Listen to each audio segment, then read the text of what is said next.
லைஃபாக இருக்கட்டும், காலேஜ் லைஃபாக இருக்கட்டும், எத்தனையோ மேத்தமெட்டிக்ஸ் ப்ராப்ளம்ஸ்லாம் சால்வ் பண்ணியிருப்போம். எக்ஸாம்பிள்ஸாக மார்க் ஸ்கோர் பண்ணுறதுக்காகவே நிறையா ப்ராப்ளம் சால்வ் பண்ணியிருப்போம். எத்தனையோ தியரம்ஸ் சால்வ் பண்ணியிருப்போம். எத்தனையோ ஃபார்முலாஸ் படிச்சிருப்போம். ஆனால் என்றைக்காவது இதெல்லாம் ரியல் லைஃப்பில் எங்கெல்லாம் யூஸ் பண்ணுறோன்னு உங்களுக்கு ஏதாவது தெரிஞ்சிருக்குமா? இல்லைல்ல. ஸோ இந்த வீடியோவில் என்ன பார்க்க போகிறோம் பார்த்தீங்கன்னா, இந்த மேக்ஸ் வந்து நம்ம லைஃப்பில் வந்து எங்கெங்கெல்லாம் யூஸ் ஆகுதுன்னு நம்ம பார்க்க போகிறோம். ஃபஸ்ட்டு பேசிக்காக இருக்கிற மேத்தமேட்டிக்ஸ் ஓட சிம்பிளை பார்க்கலாம். ஃபர்ஸ்ட் ஆஃப் ஆல், எல்லா மேத்தமெட்டிஷியனுக்கும் இன்ஜினியர்ஸுக்கும் ரொம்ப சப்போர்ட்டிவாக இருக்க ஒரு சிம்பிள் அப்படின்னு பார்த்தீங்கன்னா ட்ரையாங்கிள். அதை பற்றி தான் இந்த வீடியோவில் நம்ம பார்க்க போகிறோம். ஸோ இப்போது ட்ரையாங்கிள் நம்ம ரியல் லைஃப்பில் எங்கெங்கெல்லாம் யூஸ் ஆகுதுன்னு உங்களுக்கு தெரியுமா? அண்ட் ட்ரையாங்கிளோட முதல் யூஸ் அப்படின்னு பார்த்தீங்கன்னா கன்ஸ்ட்ரக்ஷன். இப்போ ஒரு பில்டிங் கட்டுறீங்கன்னா ஆஸ் அ இன்ஜினியராக அவரோட ப்ராப்ளம் என்னன்னு பார்த்தீங்கன்னா, ஒரு பில்டிங்கோட மொத்த வெயிட்டும் ஈக்குவலாக டிஸ்ட்ரிபியூட் ஆகணும்.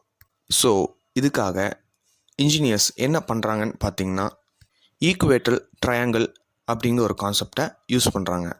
அதாவது ஈக்குவேட்டல் ட்ரையாங்கிளில் எப்பவுமே 3 சைடுமே ஒரே மாதிரி இருக்கும். இது மேலே என்ன வெயிட் வச்சாலும் அதோட வெயிட்டை வந்து ஈக்குவலாக 3 சைட்லேயுமே டிஸ்ட்ரிபியூட் பண்ணும். அதுக்கு பேர் தான் ஈக்குவேட்டட் ட்ரையாங்கிள்னு சொல்கிறாங்க. அதனால் இன்ஜினியர்ஸ் என்ன பண்ணுறாங்கன்னா, அவங்களோட கன்ஸ்ட்ரக்ஷனில் மேக்ஸிமம் ஈக்குவேட்டல் ட்ரையாங்கிளை வந்து யூஸ் பண்ணுறாங்க. நீங்கள் என்ன தான் பெரிய பில்டிங் கன்ஸ்ட்ரக்ஷன் பண்ணாலும் அதோட ஃபுல் அண்ட் ஃபுல் வெயிட் பார்த்திங்கன்னா அந்த 3 சைட் ஆஃப் ட்ரையாங்கிளில் வந்து ஈக்குவலாக வெயிட் வந்து ப்ளேஸ் ஆகும். அண்ட் நெக்ஸ்ட், இந்த ட்ரையாங்கிள் ஷேப் வந்து நெக்ஸ்ட் எங்கே யூஸ் பண்ணுறாங்க அப்படின்னு பார்த்தீங்கன்னா ஷிப்ஸ்னால் பாய்மர கப்பலில் நான் சொல்கிறேன். பாய்மர கப்பலில் ட்ரையாங்கிள் ஷேப்பில் வந்து அதோட கட்டுவாங்க, அது துணியை கட்டுவாங்க. அந்த ட்ரையாங்கிள் ஷேப்பில் துணியை கட்டுறனால காற்றுக்கு அகெயின்ஸ்டாக ஷிப் வந்து மூவ் ஆகும்.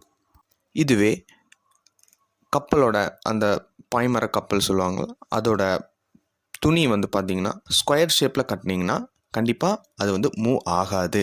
அதாவது ஒரு சர்டைன் பாத்தில் வந்து மூவ் ஆகாது.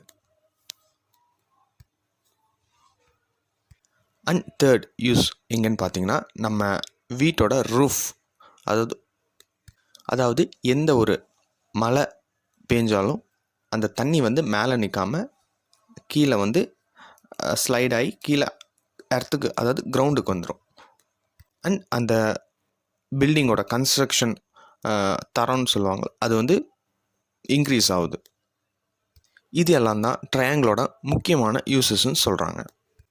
அடுத்து நம்ம பார்க்க போகிறது Pythagoras theorem. Same theorem, mathematics and எல்லா சப்ஜெக்ட் ஸ்டூடெண்ட்ஸுக்கு தெரிஞ்ச ஒரே தியரம் பித்தாகரஸ் தியரம். அதாவது a² + b² = c². First of all, Pythagoras தியரமை ரியல் லைஃப்பில் எங்கெங்கே யூஸ் பண்ணுறோன்னு அப்படின்னு பார்க்கலாம். இப்போது ஒரு மரத்தில் ஏணியை சாய்ச்சி வைக்கிறத நீங்கள் பார்க்குறீங்க. அந்த ஏணியோட ஹைட்டும் மரத்தோட ஹைட்டும் உங்களால் ஈஸியாக கண்டுபிடிக்க முடியும். இப்போது அந்த மரத்திலிருந்து ஏணியோட டிஸ்டன்ஸை கண்டுபிடிக்க முடியும். பட் ஃபார்முலா யூஸ் பண்ணணும். அந்த ஃபார்முலா யூஸ் பண்ணி அதோட டிஸ்டன்ஸ் எவ்வளோன்னு கண்டுபிடிச்சிடலாம். இந்த மாதிரி டைமில் தான் பித்தாகரஸ் தியரம் இன் எவ்ரிடே லைஃப்பில் வந்து யூஸ் ஆகுது, mathematics. This is the theorem that we are using in everyday life. Thank you for giving this opportunity. Thank you.